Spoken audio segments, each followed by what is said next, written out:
Hi, I'm your host, Rowan Tonkin, and welcome to Being Planful, the show for FP&A leaders and planning experts.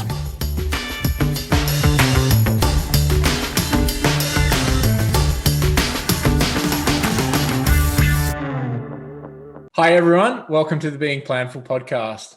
Today I'm joined by Terrell Turner. Terrell runs his own organization, Talking the Language of Money. Runs his own podcast as well. And Terrell, I'd love you to introduce yourself, talk about some of your experience in business, and now what you're doing today for small business leaders. Absolutely. Yeah. So my background is accounting and finance. I studied business in undergrad, got a graduate degree in accounting, which should tell people a lot about me is that, I can be a bit nerdy at times. I mean, if you got a master's degree in accounting, that's just part of the reality. But I just continued down that path, worked in public accounting, worked with big Fortune 500 companies like Navistar and General Electric, and worked in the US as well as down in Brazil, and did several different FP&A roles. And I did some accounting roles, but FP&A was kind of like the world that I really enjoyed. Continued down that path, and then I became the director of FP&A for a hyper growth tech company. They were, during my time there, they were between 30 to about 60 million in revenue.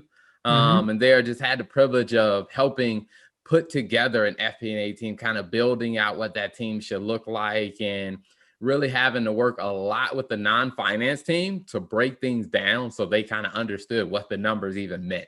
Yeah, that's always fun. And so tell me about, why did you enjoy the world of FP&A more than accounting? Yeah, I mean, for me, accounting was a good start because, it gave you a chance to really dig in, because I started from the auditing side. So gave me a chance to really dig in to figure out, okay, how do I actually read a financial statement? How do I understand what was going on? But what I quickly realized is that I was interested in, like, okay, all right, how do I take this knowledge and then go do something about it? But when you're in accounting, that's not your job. Your job is so FP&A was that area where it allowed me to still, do what I was really good at with the numbers, but then I could work with the operations team or the sales team to start coming up with strategies and saying like, hey, well, if we did this, this is how the results would look. And I could kind of drive the strategy a little bit that way, because in accounting, you just didn't do that. I mean, you waited for things to happen, and then you did the accounting or you audited, and that was kind of the extent of it. Yeah, absolutely. Accounting being the very backwards looking version of what has happened, and FP&A like what could happen and what do we want to happen, being the Yeah. forward looking version. And I certainly believe in the more forward looking version being more fun, but I'm not trying to take anything away from the accountants. That's a really important job in making sure everything's done appropriately. But so speaking about, your time, obviously at Fortune 500 organizations and then at much smaller kind of startup organizations, talk to me about the difference in structure you saw with inside the FP&A teams, but the difference between the understanding and the intellectual grasp of finance from the business counterparts. Yeah, I would definitely say, I mean, from a structure standpoint, I mean, of course, at your bigger companies, I mean, you had, your FP&A team was a completely separate finance function, to where, you had a full team of FP&A people that's all they did. And, and it helped out a lot because they had the time to dig into more analysis. They can come up with, run more scenarios, and they would kind of communicate with the accounting team, as well as you had some people that were on like the operational finance team. So you had these different layers of finance that could really help and spend more time digging into the details, where then you go to a startup to where stuff like you completely condense all that down to maybe like a couple people. Yeah. And it's just like, now it's like you have, like, for me, it's like I was the FP&A team along with being the FP&A director, as well as being the operational finance person. And then we had an accounting team, which they did a lot of the, the backwards looking accounting.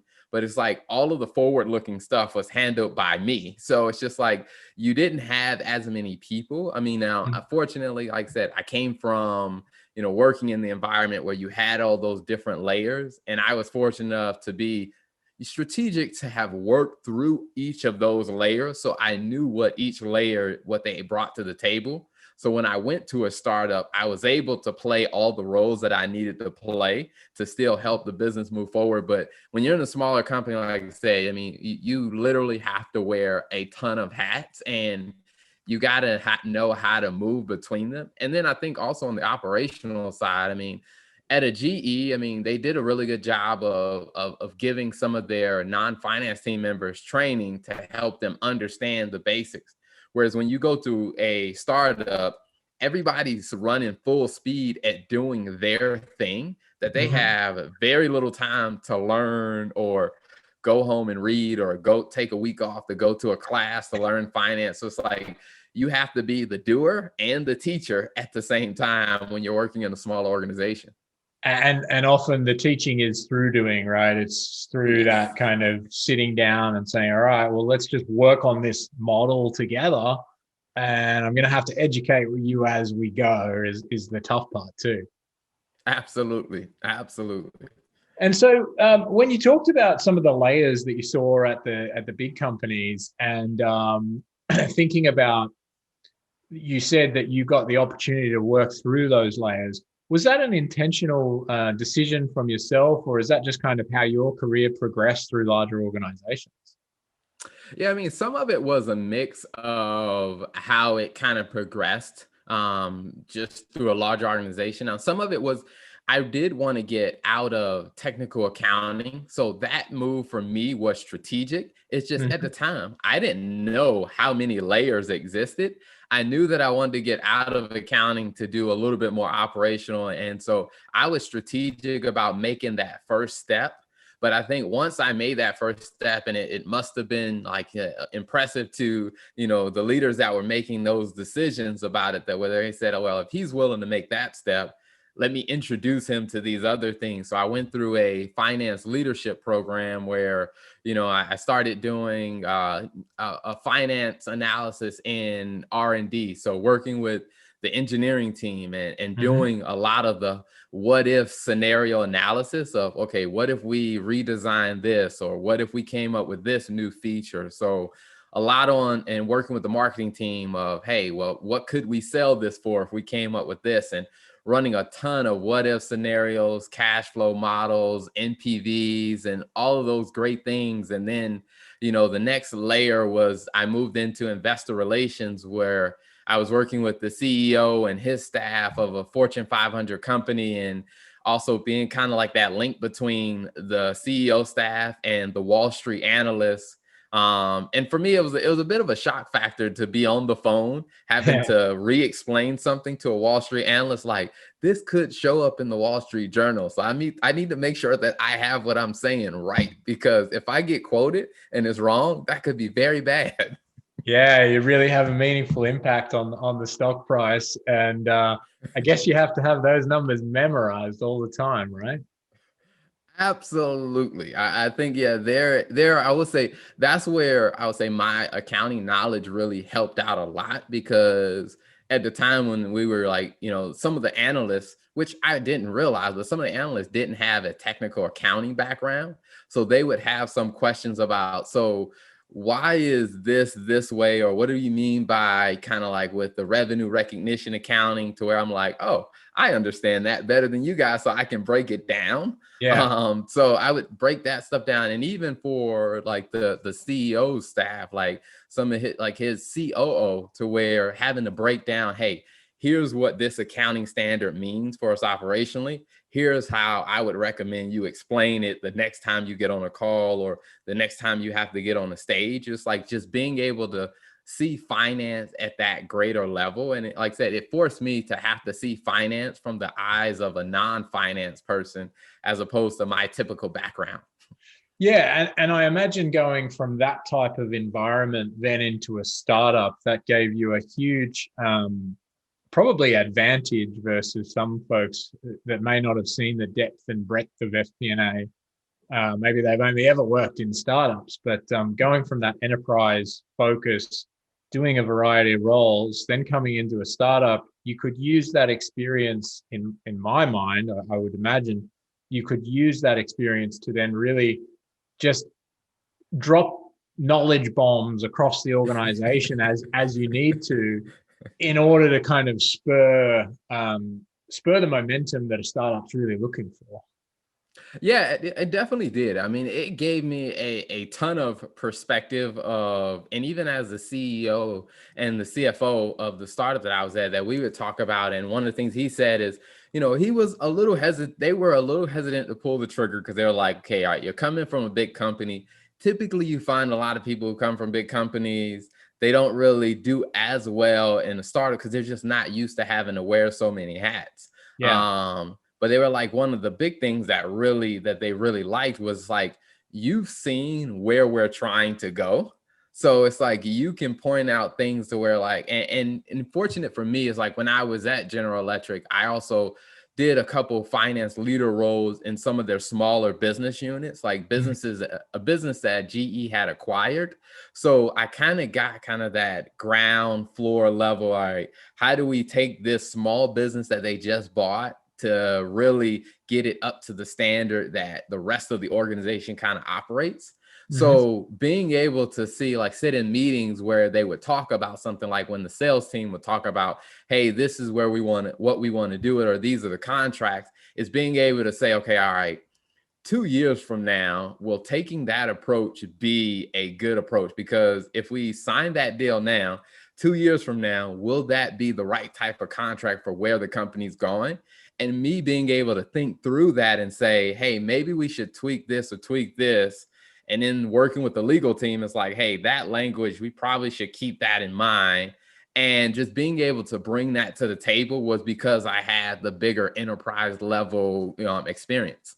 Sure, absolutely. And during your time at your startup, did you happen to fundraise at all?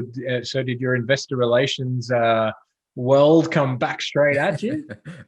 It did. I mean, where when I first came in, they had just bought another company for around 20 something million. So it was really, all right, we just bought this new company. So I used that experience to like, hey, now we got to get their processes up to speed with what we're doing and figure out what we're doing as a whole. Then we bought another company, and then we went through raising about 65 plus million in private equity funding. So then the investor relations hat came back on. And it's like, okay, all right, now that we've raised it, what type of reporting are we going to create? Because they want to see regular updates on where we're going. So that investor relations hat definitely came back on.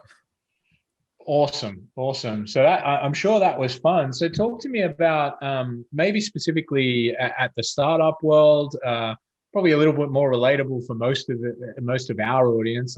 It's safe to say not everyone's here has been run the gamut of GE and and some of those companies.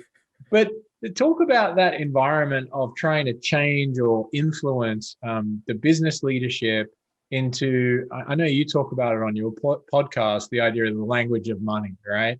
Do you want to talk about how you can leverage your accounting, your finance skills to influence business leaders who may not necessarily understand something like ASC 606 or IRFS and things like that, and talking to them? How did you manage to A, learn that, and B, actually change the score? Yeah, I mean, a lot of it came from spending time understanding their world. Because, I mean, in a small organization, everybody's wearing so many different hats to where, in theory, it's like they don't really have as much free time to sit down and listen to you explain something that they don't understand. It's just like they're running full speed in their world. Like, the marketing director, she was running full speed in her world. So what I had to do is create, space in my schedule to sit in with some of her meetings, to hear how she was thinking about, the marketing for the organization, to hear the type of discussion she was having with her team, and then go back and look at the numbers and say, okay, how do I translate what I know into something that makes sense for her? And it ended up having to do the same thing with the sales team and just attending some of their meetings. And a lot of it came down to talking to the sales manager and told him, hey, I wanted to attend the meeting. Now, first, it was strange because before me, no one had really ever brought that up to them. It was like, well, why do you want to do that? Like, are you trying to check up on us? And, Yeah. having to explain, like, I want to understand the world the way you guys see it, because when, the CFO and I are coming in making recommendations, we don't want to give you guys an unrealistic target to hit. It's like, I want to understand the world from your perspective. So then we can start better educating, the rest of the business so that things flow a lot better. So it came from a lot of sitting in, attending non-finance meetings to hear how they thought about, their job, how they thought about their team, and then having to go back and really say, okay, all right, how do I translate what I do into something that relates and makes sense to them? And it took a while to really build those relationships and to really start to mentally make those switches. Like, okay, all right, how do I turn my sales brain on when I'm looking at finance stuff? And I wouldn't say that I was always perfect on it, but it was definitely something that I worked at a lot. Yeah, it seems like in some cases there's a business that is all speaking, marketing speaking one language, sales is speaking another language, engineering speaking another language, and you have to become the only person that can translate all of those languages into what you call the language of money. Absolutely. Because I mean, there were times where I would sit in meetings, and because I had spent time working with the sales team, where the engineering team would bring up an idea, what they were trying to do. And I'm like, hold on. I remember the sales team was trying to do that. That's actually going to hurt the sales team. So then I would be able to speak up and then also talk about the financial implication of it, to where that really helped the sales team feel like, wow, this guy's really is like on our team. Like, he's really trying to understand, because what the engineering team was saying was drastically going to impact the sales team. It's just he didn't know how to translate what the engineering team was saying into his world. But it's like me being kind of like that. I became like the Rosetta Stone. Well, I think we all did those language courses back in the day, and now it's much easier. You just get online and Google does it all for us, right? Much easier now. But can you talk Absolutely. about, do you have any specific experiences where someone didn't really understand the core concept of finance, and you're able to educate them and therefore make a big impact on the team or on the department? Yeah, I think with the sales team, where, when the sales team was thinking about it, like, in some respects, and I've seen this even at some of your larger Fortune 500 companies, where the sales team, they're compensated, they get commissions based on the sales and the deals that they close. And so they're highly incentivized to do that. Now, at times they would be like, okay, all right, this is a price point that I know will help us close the deal. And then I would take a step back and say, well, that price point does not help the business. And the way you're trying to negotiate the terms of this is horrible cash flow implications for the business. So then having to try to explain to them, like, hey, the price point that you're trying to go forward with is going to hurt the business. But at the same time, they're thinking, well, if I go any higher, it's going to hurt my commissions. So then it's just like you get into this very, a very, like, where I had to start, okay, how do we figure out, how do we renegotiate this deal? And really having to explain and walk them through, like, hey, here's the cost structure of that product. And if you agree to these terms in this deal, this is what it's going to cost the business to support that. And after kind of walking them through that, they started understanding, like, oh, so whenever I tell them that we'll deliver in 10 days, what that means is we have to start paying outside engineers to work overtime to get this in 10 days, as opposed to, like, tell them we'll get it to them in 20 days. Like, that 10 days makes a huge difference. And so having to explain that to them to where they can start being able to connect. Well, every time you're talking about giving them an incentive or something additional, there's a price tag that comes with that, and we're having to eat that cost. Yes, it helps you close the big deal, but you're adding all these layers of cost on. And as I started walking them through that, and then we got to the point where we kind of just built out what a kind of like a self-service, like financial model or pricing model would look like. Sure. So if this is what you're asking, or this is what you want to offer, put these numbers in the model. The model will tell you whether that's going to be profitable, yes or no. So they can start to see, okay, all right, I can probably adjust here, or maybe if I push this out, or maybe if I upsell this, maybe if I sell them the base product and then upsell this, maybe this could work. And so I think that really was an opportunity for me to really get out of my area, to really work with them to help them understand something that they didn't, to get a better results for the business. Yeah, I see that a lot in my revenue operations capacity, where a lot of salespeople receive a price book and they don't understand why an organization has come up with the price book the way it has. Mm-hmm. What are the levers? And so they don't know how to sell the value in some cases, right? They're just saying, oh, well, the customer wants a faster implementation. They don't understand the gives and the gets, right? So in your example, they're like, well, the customer wants it faster. I'll give it to them in 10 days for the same price. And it's like, well, there's a value in getting it 10 days faster. So how do we sell that value that is, in your example, cost back to the business? And I think that's something that is really important for finance leaders to be able to not only break down like how we got to this pricing, but the levers that people can pull within that to ultimately help the business. And if you can boil it down into a simple spreadsheet template or a model for someone that is easily plug and play, you can really have a meaningful impact on the ASP of your future deals and even on the winnability of those deals, because the salespeople feel empowered to sell things. And when salespeople are confident, man, they can do some amazing things. Absolutely. Absolutely. Because I think also to that, I mean, there were some situations where, when the price book was, created, it was assuming that we would have, let's say, like this base piece of hardware. But after spending some time with the sales team, what they were finding is a lot of the customers were having specific requests for a different type of hardware. And the price book didn't have an upsell ability in it. Like the Right. price book didn't have that price separately. So they were, following the price book, and they were, selling them this different hardware.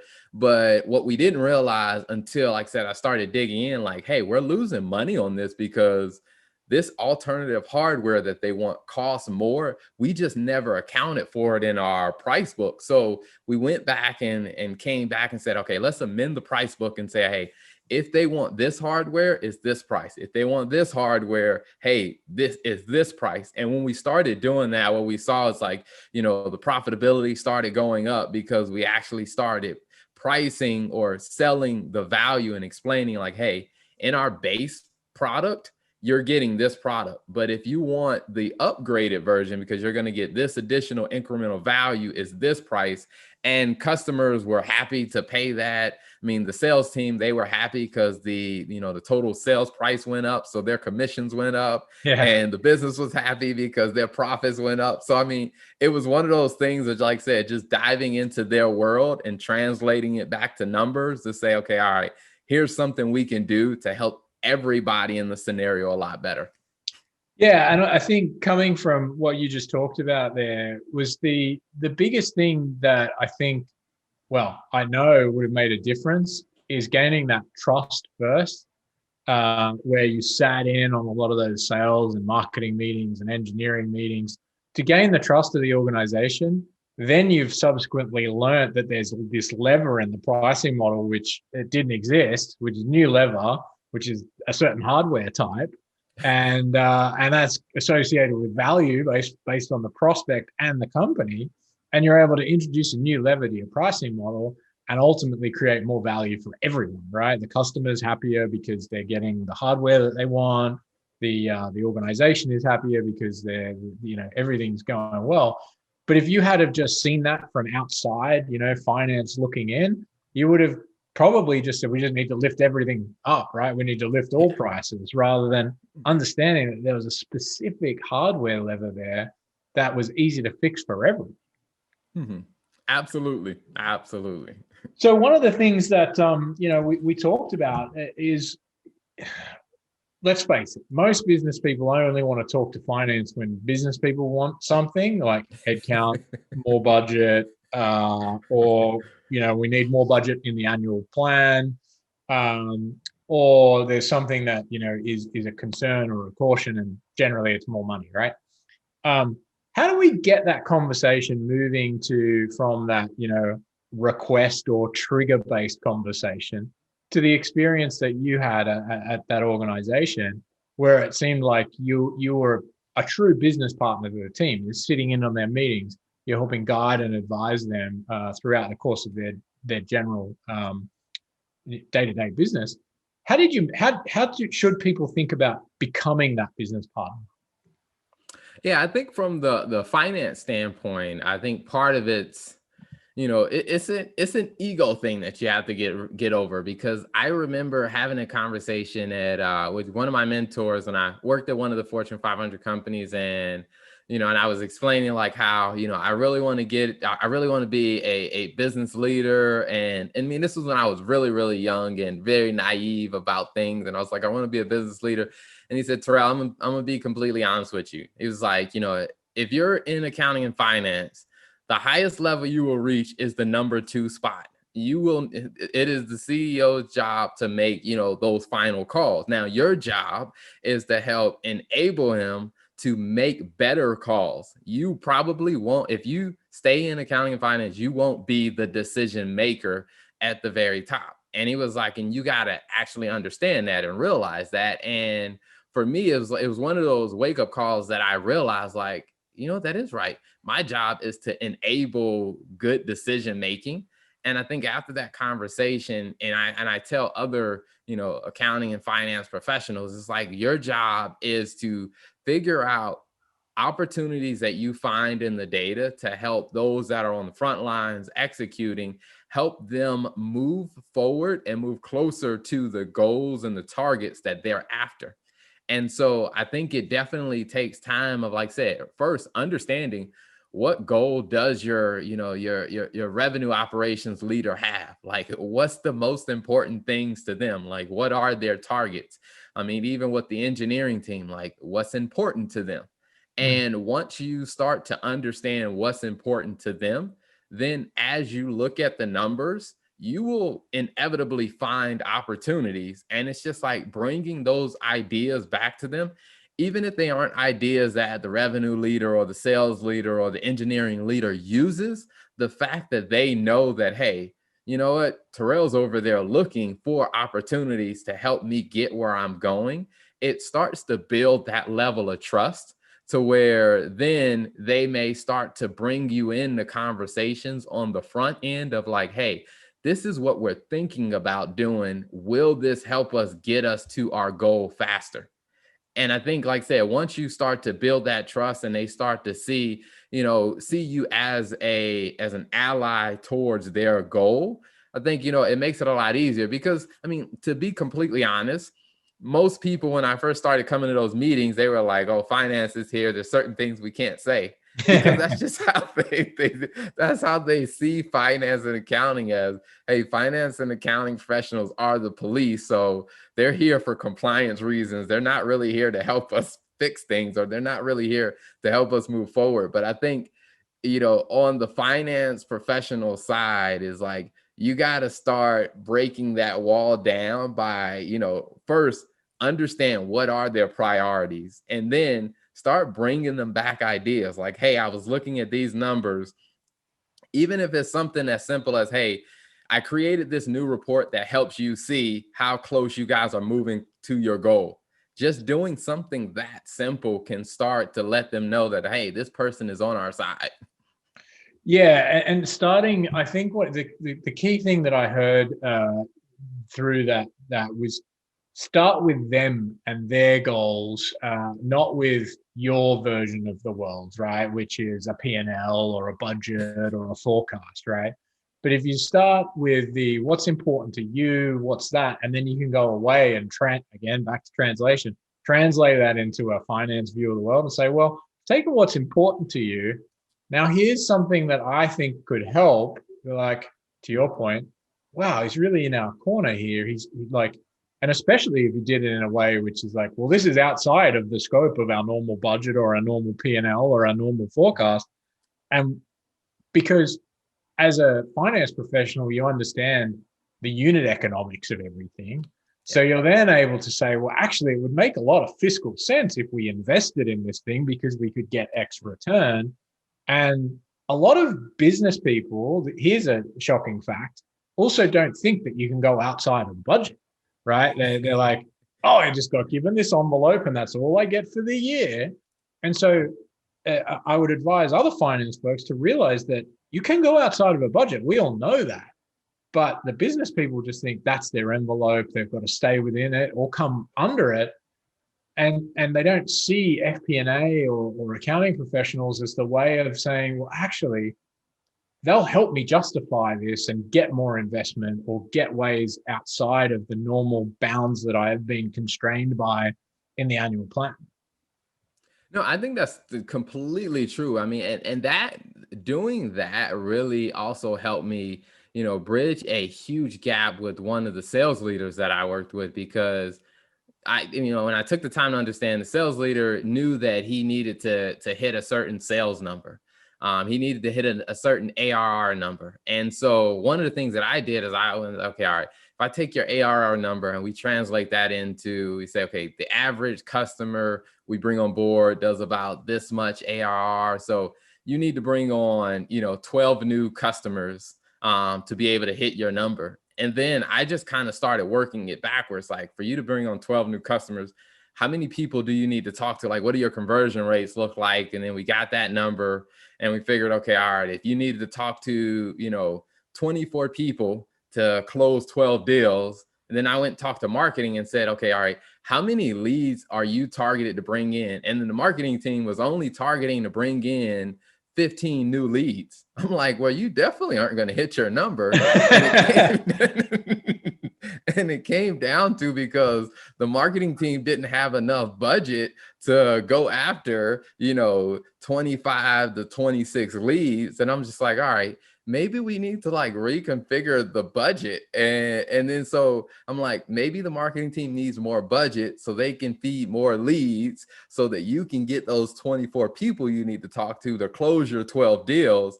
And it's like, until I sat down to go through that, to connect the dots, the marketing team and the sales team, for some reason, they hadn't been talking enough to realize, like, you guys have the sales leader had an unrealistic goal because the marketing team wasn't going to get them enough leads. But when they started realizing, and I went with them to, the leadership team and explained, like, hey, this is why we need to add more money here. And the leadership team went out and they figured out how to allocate more funding to the marketing team to feed that pipeline. And from that experience, both the sales team as well as the marketing team were like, okay, Terrell's on our side. Like, we can trust him and we can trust that, hey, he's going to actually, make decisions or make calls or go to bat for us to make sure we're doing what's right for the overall company and for the goals that we have to achieve.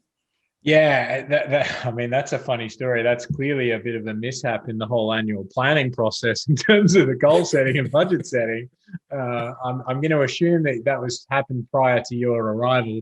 But the interesting thing there is they're so busy swimming in their own lanes with their own goals, right? Like, someone's been asked to do, I use a swim. I said swimming, so let's keep on the swimming analogy.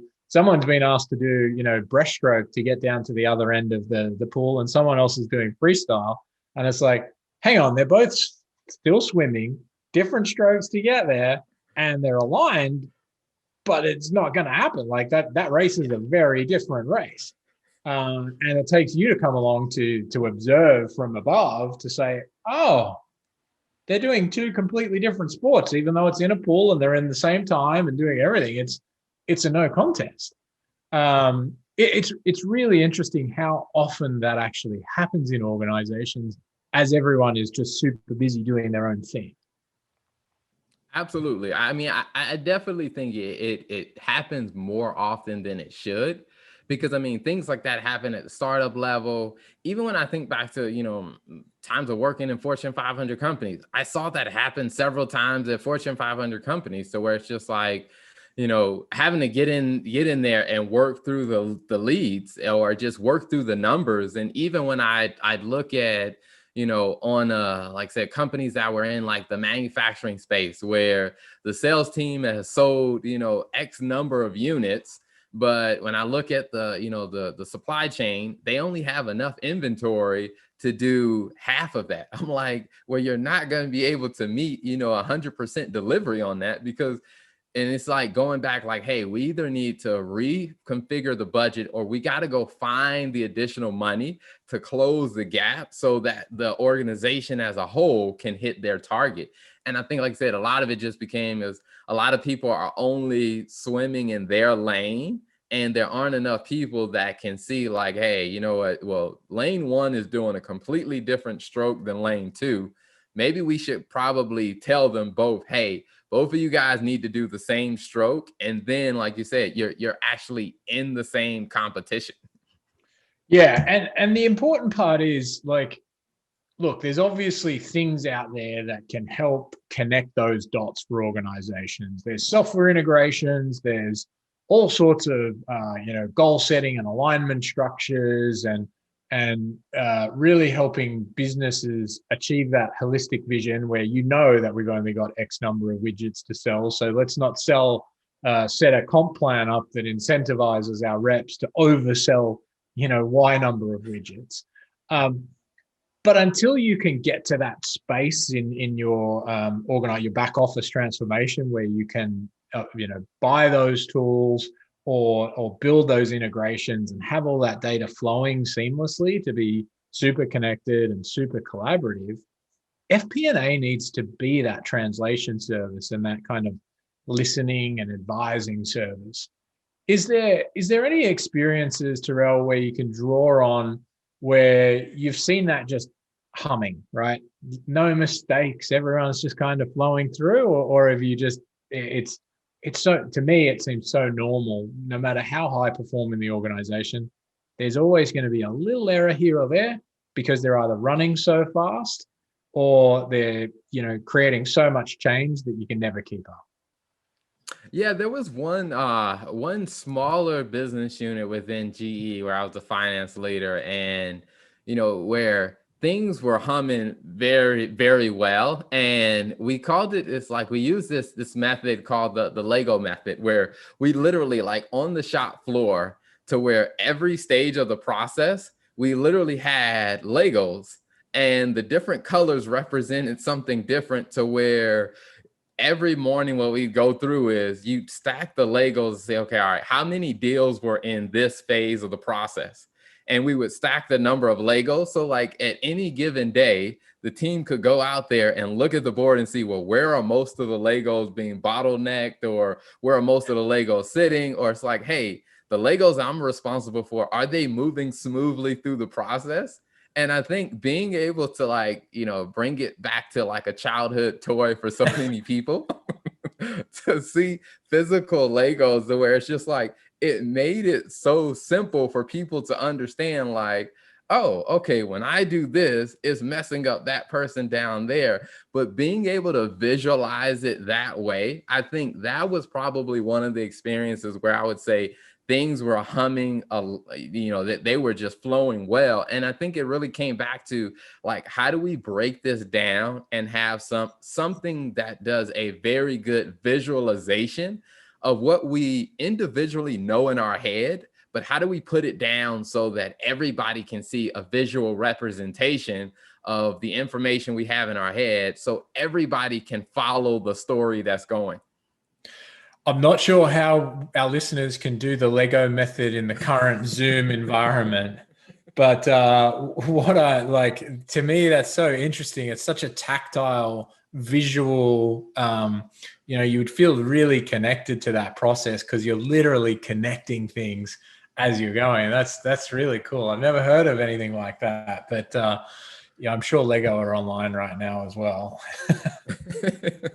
I mean, and like I said, it was something that it caught people's attention because they're like, because everybody was like, oh, we need to go to Legoland, and when people would come visit, they'd be like, well, what is that? Well, let me show you. And they would be like, you guys literally have like Legos at work, and it's like, yeah.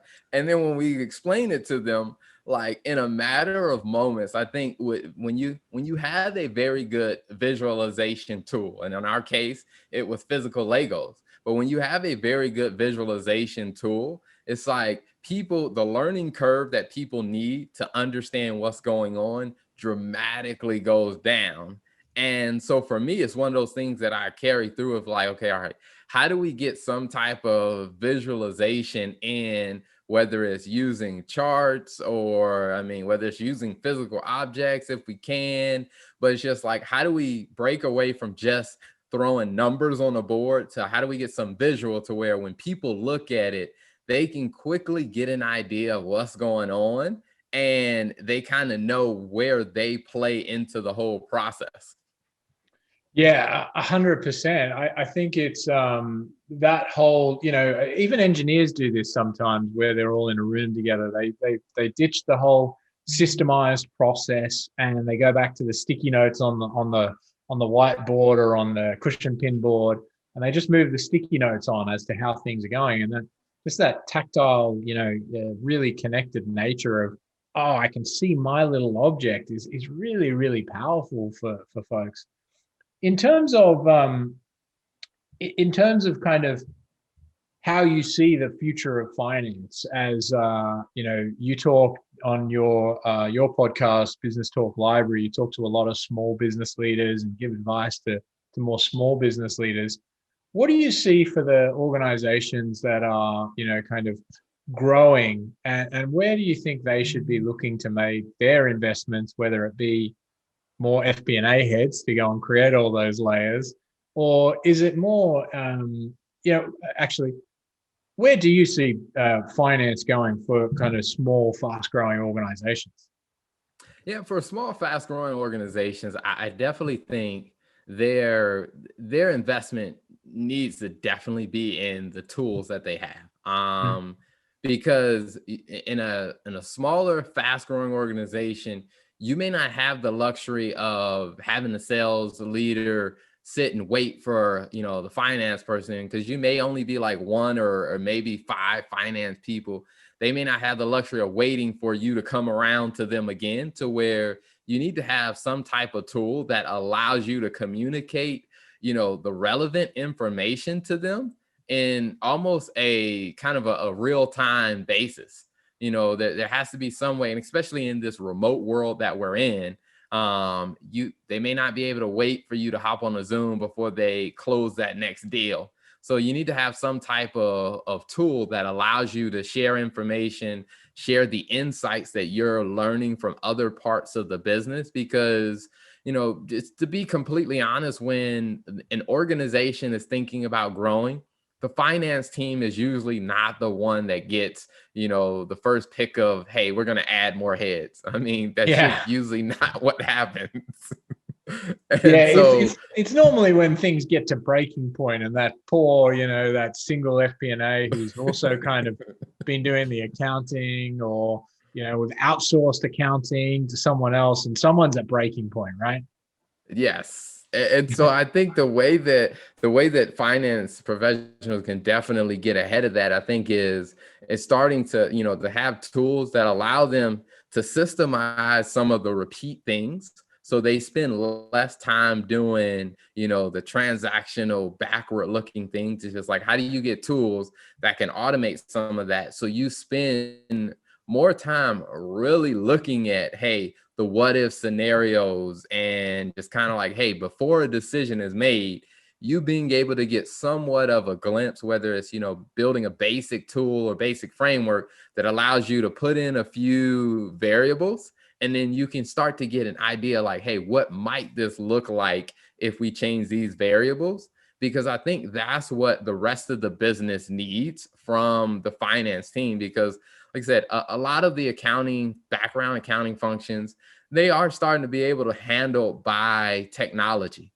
And as that happens, that just means that the accounting professionals need to move closer to the front line of decision making while technology is filling the gap of the backroom stuff. And if finance professionals aren't ready to move closer to the front line, what's going to happen is the technology will overlap them, and all the non-finance people will start to ask, well, if you're doing the same thing the technology is doing, why should I come to you? And you start to lower that credibility, and it damages the relationship of the value that can be added there. Yeah, yeah. I mean, there's so much that we can automate because it's routine and it's really low cognition work, right? Like, something like Expensify, right? For a person, a human being is like, oh, well, I don't need to manually enter all the details of my expense report because it's going to scan and it's routine and it's automatable. And so that's also how you should be thinking, to those listening. Think about all the manual, repetitive, low value, but low cognition things. Automate that as much as possible so that you can spend your time on the non-routine, high value, high cognition work, and try and figure out the boxes in between. Well, can I outsource that? Can I systemize some of that? Can I offload that to the business leader and figure it out that way? Because then you're creating a structure whereby you're trying to remove all the manual work over time, and you can't do it all at once either. This isn't easy. Yeah, I mean, it's definitely not an easy task by any means. And so I definitely tell people to start thinking about, like, from a finance standpoint, think about the system of how you're doing your job. Like, thinking about the system of, the people on your team, because you even run into it when it's time, when as a finance person, when you do get the budget to start to hire people, it's just asking yourself, it's like, are you hiring someone to do a task, or are you hiring a player to be a part of the team? Because what you do as a team will evolve. But if you only hire them to do this one task, well, what happens when you figure out a system? Now you either have to reteach them a new skill, or you got to go find somebody else, or you have to fill in the gap of what they don't have until they get up to speed. So I always tell people, it's like, think about the system of what you're doing. What can you automate? And then, like you said, that the low cognition work, it's just like, okay, how do we get that to a point where we can automate it? And sometimes automating that also means talking to the non-finance team members. Maybe they need to make some tweaks in their processes that allows you to automate this step.